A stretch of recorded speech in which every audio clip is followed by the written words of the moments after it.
Mbele tena.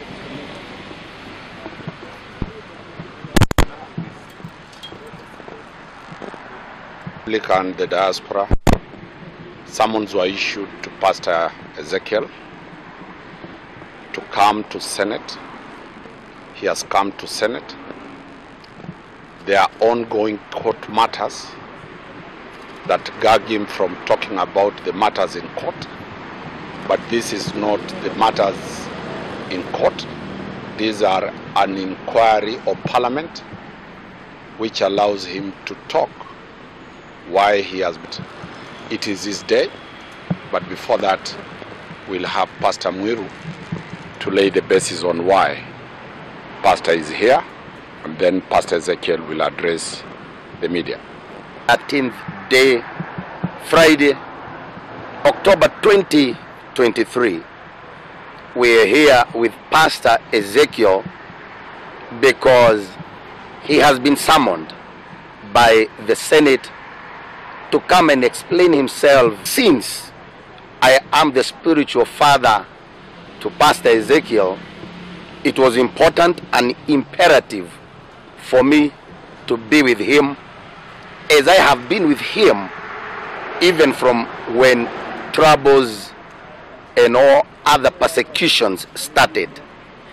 Our coming here today is a depiction and a confirmation that we are law-abiding citizens.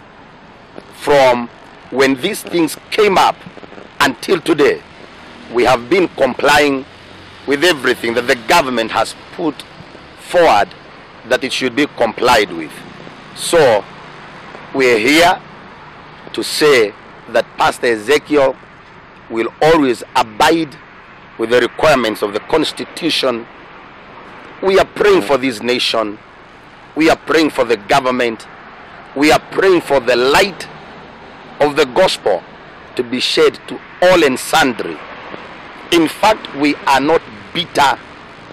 We are here just to tell the whole world who Pastor Ezekiel is, what kind of doctrine he stands for, and by the end of it all, our prayer is for him, so that any other legal issue arising, they will be there to enlighten the Senate committee, the nation, and everybody who cares to hear about who Pastor Ezekiel is.